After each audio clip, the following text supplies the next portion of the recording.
Today at Richardson Motoworks, we're going to be doing chain maintenance here. First things first, I'll show you kind of what a bad chain looks like.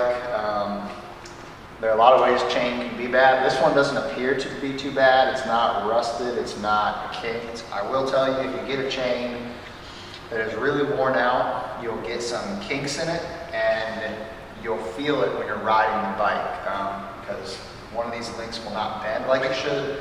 And when it gets to, the sprocket in front or the sprocket in the rear, you'll feel it.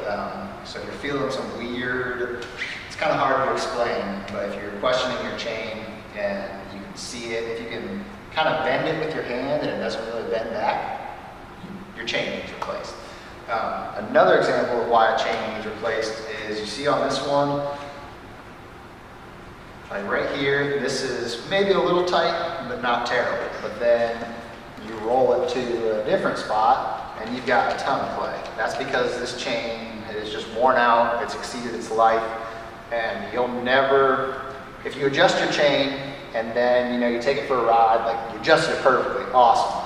And you ride it and you're still hearing noise and you get back and it's way loose and it's not where you left it at. That's because your chain is stretched, it needs replaced. Just like this one, it's loose right here, but then you roll the wheel and then you get a tight spot. Chain just needs replaced. There's no getting around it. There's nothing you can do to bring it back. It just needs replaced.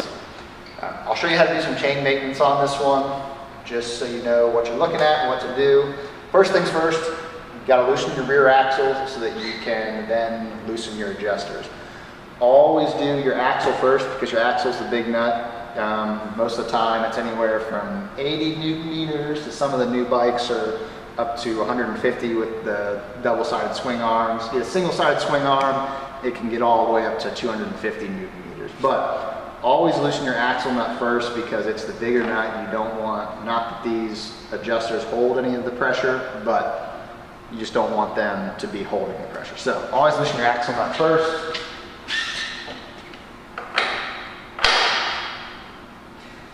And when you're loosening it, you don't have to take it all the way off.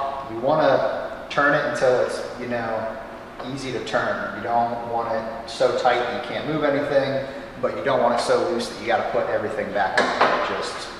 You don't need to take it that loose. So once it's loose, then you have your adjusters. There are different versions of these. Some of them are just a single nut on the back that you tighten or loosen and it pulls your axle forward and backward. I'll say most bikes, standard bikes, are this setup right here where it's a nut that locks it, and then the bolt that adjusts in and out. Most of the time they're 12s, sometimes they're 13s. I get not everybody has two 12s laying around and probably don't want to go buy two 12s. So I'm going to use a 12 and a 13 and explain how to do it and not absolutely destroy this thing. Since both of these are 12s, you want to use, if you don't have two 12s, use a 13 on the actual bolt, so the farthest one back. So hold it because you're not actually turning anything, you're just holding that one. And then use your 12 to actually loosen the nut itself.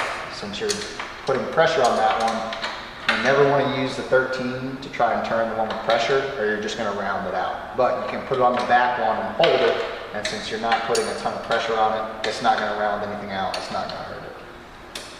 I always spin it back a couple threads. That's way more than you need, but then you know that it's not in your way, it's not going to be hurting anything. Got to do the same thing to the other side. Once again, make sure if you don't have two 12s, or you don't have two of the same wrench, put the bigger one on the bolt itself, farthest back, because that is what they're going to be just holding. You're not actually putting any pressure on it, so you're not going to strip the nut. Do the same thing, turn the nut back a couple turns, so you got some room to work with. Now, when you adjust these, there's always a spec in the service manual. Sometimes there's a sticker like right here, or if you have a chain guard on your bike, it's on the chain guard sometimes, that has the tire pressure, as well as how to adjust it, if it should be on the side stand or on a center stand, weighted, unweighted, and what the measurement is. 9 times out of 10, the measurement is halfway between the front sprocket and the axle, so somewhere right in here.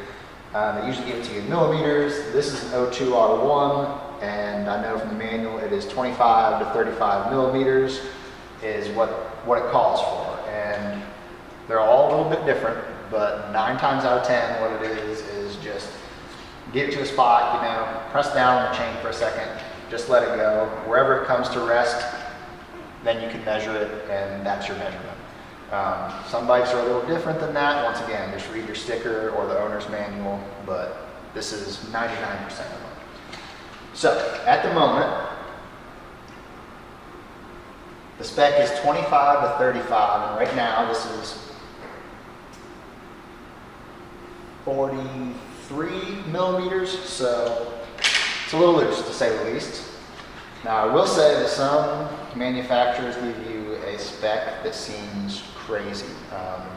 For example, in my opinion, Ducati is very bad about this on the multistradas. The spec for chain slack is ridiculous, and the thing will act like it's going to come off. Use your best judgment, don't make it too tight, but 9 times out of 10, stick to what the manual tells you. You can't go wrong. Now, to adjust this, if your chain is too tight, you need to move the axle forward to loosen the chain. If the chain is too loose, you need to move the axle backwards to tighten it. This one I'm going to adjust on the loosest spot. So right here, this is way too much. So we need to tighten it. So to tighten it, we got to move the axle backwards. Grab your wrench, and you're spinning the bolt itself. So don't worry about this nut that you can just spin freely. It's fine. It's the bolt, which is the farthest back, and you want to turn it and push the. If you're looking this way, it goes to the right because you're pushing the axle out. And say you turn it a half turn, a quarter turn, always go to the other side and turn it as well. If you just do one side, your axle is going to be off center, and if you just do this side, the other side is probably going to tighten it a little bit as well. So if you just tighten this side and think, oh yeah, I got it, it's perfect. And then you have to go to your other side to make it line up, you're going to make it way too tight. So this one I did about a half turn or so. Go to the other side. Do the same thing. If you're looking at it this way, you got to turn it to the right. Half turn or so. See where it puts us.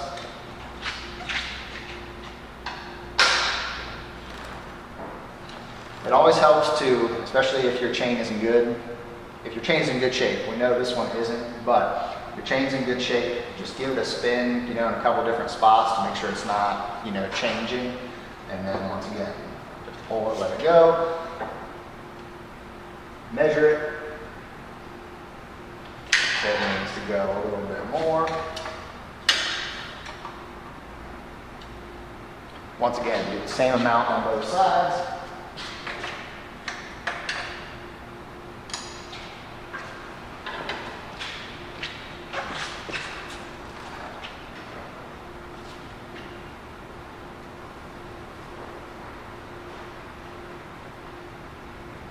That is about perfect.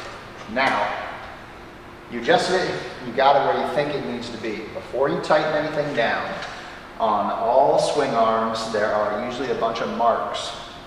And you can see them, they're just little notches, essentially.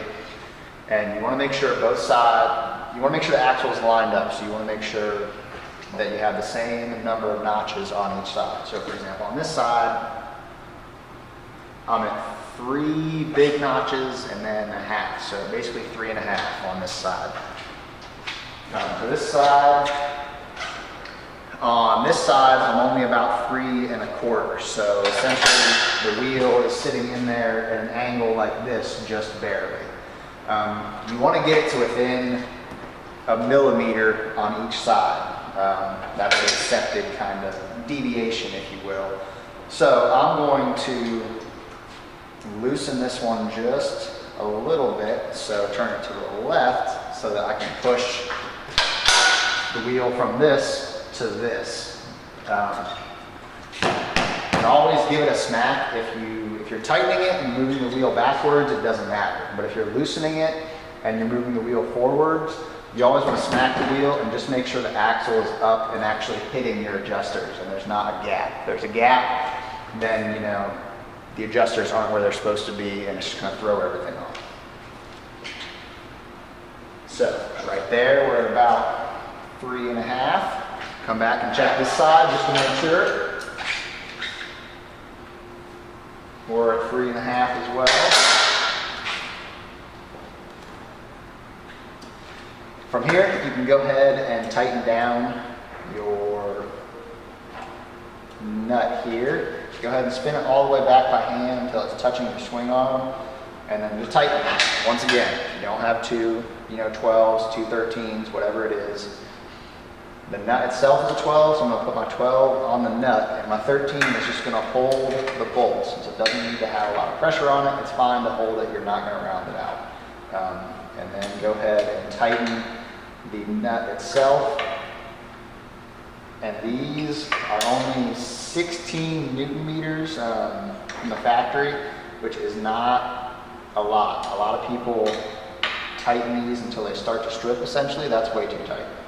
You just need it hand tight, a little bit more than hand tight, but it doesn't have to be anything ridiculous. Same thing on this side. Hold the bolt. Spin the nut down by hand until you get it touching the swing arm. And tighten it just enough.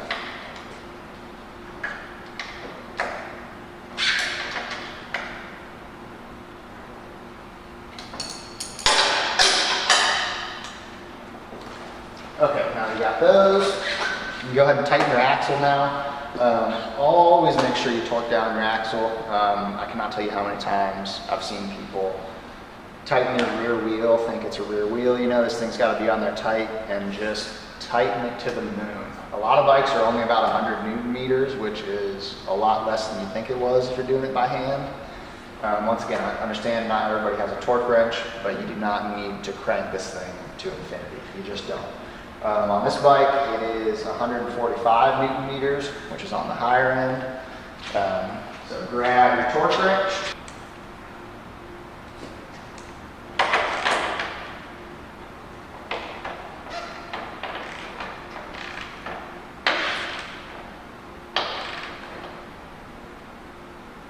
Tighten it down.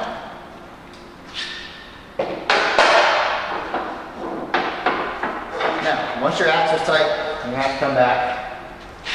I always spin it a couple times just to be safe, and then check it again.